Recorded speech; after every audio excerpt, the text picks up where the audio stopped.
देखिए आज हम इसमें स्टार्ट करेंगे चार्ट।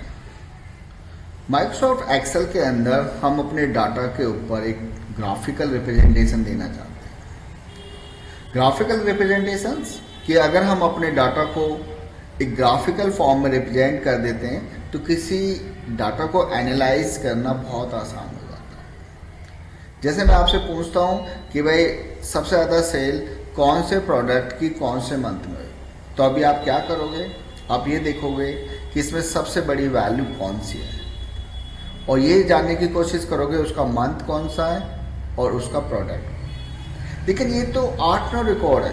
अगर ये हजारों या लाखों रिकॉर्ड्स होते तो किसी चीज़ को समझना और समझाना बहुत टफ हो जाता है। अगर इसी को हम एक ग्राफिकल फॉर्म में रिप्रेजेंट कर दें तो हम बहुत आसानी से किसी को समझा सकते हैं, क्योंकि कहाँ पे हमारा कॉलम अप जा रहा है, कहाँ पे डाउन जा रहा है, ग्राफ्स की हेल्प से समझाना आसान है। तो देखिए हम अपने डाटा के ऊपर एक चार्ट कैसे बना सकते हैं। यहाँ पे एक डाटा है जनवरी, फरवरी, मार्च और 4 प्रोडक्ट हैं हमारे यहाँ पे, Coca Cola, Limca, Pepsi, 7 up. हमने यहाँ पे कॉर्नर वाला सेल खाली छोड़ा हुआ है। क्यों?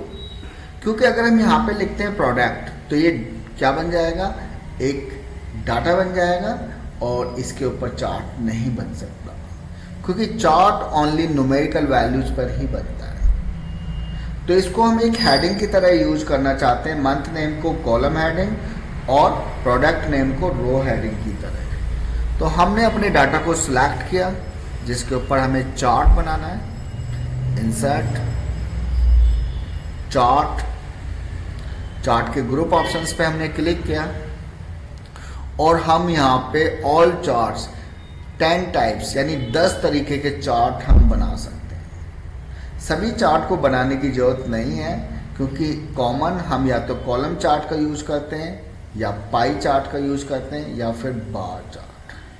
कॉलम चार्ट हम अपने डाटा को एक वर्टिकल लाइंस में रिप्रेजेंट करना चाहते हैं तो कॉलम चार्ट।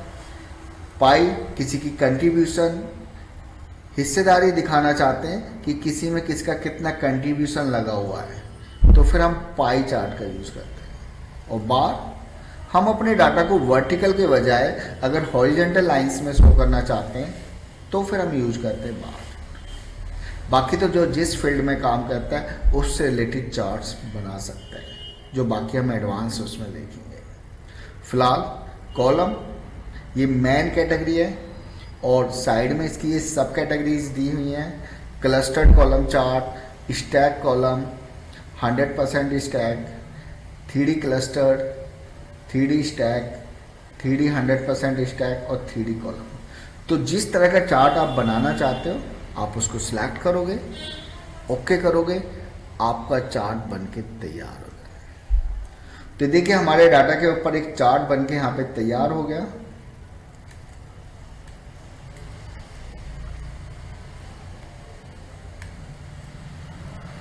ये हमारा चार्ट एरिया जिसके अंदर एक चार्ट टाइटल दिया हुआ है। ये प्लॉटेड एरिया जहाँ पे एक्चुअल में हमारा ग्राफ बना हुआ है, इसको प्लॉटेड एरिया कहते हैं। नीचे एक्स एक्सिस जहाँ पे प्रोडक्ट के नाम लिखे हुए हैं, कोको कोला, लिम्का, इसको हम बोलते हैं कैटेगरी। और नीचे लीजेंड, ये कलर जो आपको रिप्रेजेंट कर रहे हैं कि कौन सा कलर कौन से मंथ को रिप्रेजेंट कर रहा है। जनवरी के लिए ब्लू कलर दिया हुआ है, फरवरी, मार्च, इसलिए अलग अलग कलर्स यहाँ पे दिखाई दे रहे हैं। इनको हम बोलते हैं सीरीज।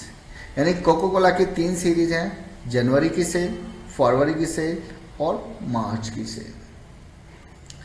अब हम इसमें कुछ चेंजेस करना चाहते हैं। हमने चार्ट तो बना लिया, लेकिन अपनी रिक्वायरमेंट के अकॉर्डिंग कुछ कस्टमाइजेशन करना चाहते हैं तो फिर हम देखिए किन ऑप्शंस की सहायता लेते हैं। तो सबसे पहले हम इसका कलर या इसका डिजाइन चेंज करना चाहते हैं तो चार्ट स्टाइल, तो जो भी स्टाइल आपको चाहिए वो आप यूज कर सकते हो। तो यहाँ पे हमने एक चार्ट का स्टाइल चेंज कर दिया, ठीक है।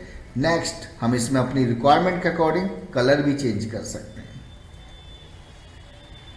अब बात आती है, अब हम इसमें देखेंगे, अभी तो हमने कलर चेंज किए, क्विक लेआउट कि जल्दी से जल्दी उसका एक प्री डिफाइंड लेआउट हम सेट करना चाहते हैं। तो हमें किस तरह के लेआउट में अपने चार्ट को देखना है तो वो आप यहाँ से सिलेक्ट कर सकते हो। लेकिन हम अपनी रिक्वायरमेंट के अकॉर्डिंग एक लेआउट सेट करना चाहते हैं तो फिर हम जाएंगे add chart element. X axis नहीं देखना तो आप उसको रिमूव कर सकते हो, वाई एक्सिस नहीं देखना तो आप उसको भी रिमूव कर सकते हो यहाँ से। एक्सिस टाइटल्स, आप एक्स एक्सिस और वाई एक्सिस के टाइटल देना चाहते हैं तो मैंने यहाँ पे प्राइमरी, हॉरिजॉन्टल्स और यहाँ पे लिख दिया प्रोडक्ट। और वाई एक्सिस को भी मैं अगर कोई टाइटल देना चाहता हूँ तो वापस चार्ट टाइटल्स यहाँ पे दिया हुआ है, एक्सिस टाइटल्स प्राइमरी वर्टिकल। तो यहाँ पे मैंने लिख दिया वैल्यूज इन रुपीज।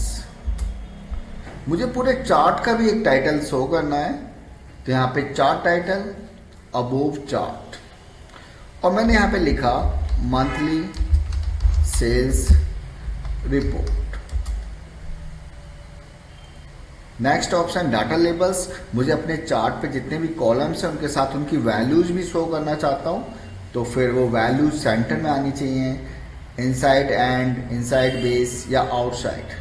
तो मैं यहाँ पे आउटसाइड एंड को सिलेक्ट कर लेता हूँ। तो यहाँ पे उनकी सबकी वैल्यू दिखा रहा है कि भाई किसकी कितनी सेल हुई है, तो वैल्यूज के साथ वो कॉलम्स को शो कर रहा है। फिर मुझे उसके साथ जिस टेबल पे मैंने वो बनाया वो भी शो करना चाहता हूँ तो मैं वो देख सकता हूँ। ग्रिड लाइंस मुझे चाहिए या नहीं चाहिए। लीजिए कि ये जनवरी फरवरी जो हमें बता रहा कि कौन सा कलर किसके लिए, इसको लीजेंड कहते हैं।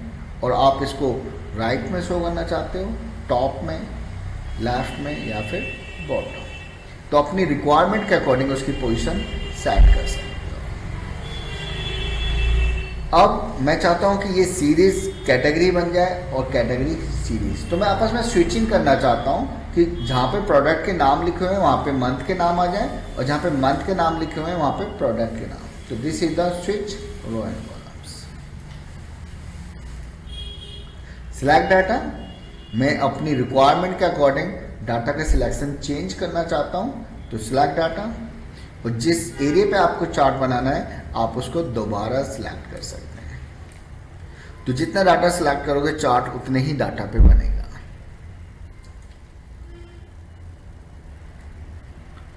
तो ये आप दे सकते हो, जैसे मैंने फालतू सिलेक्ट कर लिया।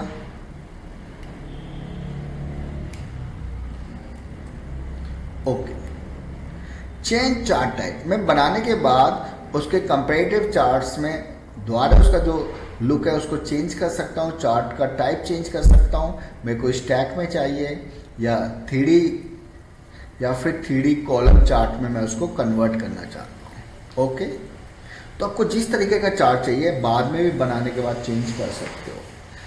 जैसे फिर दोबारा देखिए, मैं इसको दूसरे स्टाइल में यहाँ पे चार्ट, मैंने इसको बार में भी कन्वर्ट करना चाहता हूँ तो कर सकता हूँ। मैं चाहता हूँ मेरे चार्ट अलग से एक सीट में हो जिसमें ओनली चार्ट हो, कुछ और नहीं होना चाहिए, तो मूव चार्ट, न्यू सीट, और अलग से एक सीट बनेगी जिसमें ओनली चार्ट होगा और कुछ नहीं होगा। वापस मैं चाहता हूँ जहाँ पे मेरे डाटा वहीं पे चार्ट आना चाहिए, move chart, object in seat 1। मैं अपने चार्ट की फॉर्मेटिंग चेंज कर सकता हूँ, तो मैं फॉर्मेट पे गया और मेरे को उसमें जो भी चाहे कलर्स वगैरह फिलिंग अपनी रिक्वायरमेंट के अकॉर्डिंग, मैं टेक्स्ट के साइज वगैरह सब कुछ अपने अकॉर्डिंग चेंज कर सकता हूँ। तो ये हमने देखा कि कैसे हम सिंपल तरीके से एक कॉलम चार्ट या बार चार्ट कैसे हम बना सकते हैं, उसके साथ हम डिफरेंट टाइप्स के ऑप्शंस को कैसे ट्राई कर सकते हैं। अब हम इसमें बनाएंगे पाई चार्ट। पाई चार्ट हम ये जानना चाहते हैं कि हमारी जो टोटल सेल है उसमें किसी की कितनी कंट्रीब्यूशन है। जैसे यहाँ पे हमारी टोटल सेल हुई 8,220 और हम जानना चाहते हैं 8,220 में कोको कोला का कितना शेयर है, लिम्का का कितना शेयर है, पेप्सी का कितना शेयर है और 7 अप का कितना शेयर है। तो कंट्रीब्यूशन जानने के लिए हिस्सेदारी किसका कितना बड़ा टुकड़ा है, किसका काम है, हम यूज करते हैं पाई चार्ट। और जैसे मैंने बताया कि पाई चार्ट हम सिंगल कॉलम पे बनाते हैं, जिसके लिए उसकी हेडिंग यूज कर सकते हैं। तो हमने यहाँ पे कोका कोला सेलेक्ट किया, कंट्रोल बटन दबाया और ओनली जो टोटल वाली वैल्यूज हैं उनको सिलेक्ट किया। बीच का कोई भी डाटा हमने सिलेक्ट नहीं किया। तो कंट्रोल बटन दबा के आप जिस चाहें उस कॉलम को सिलेक्ट कर सकते हैं।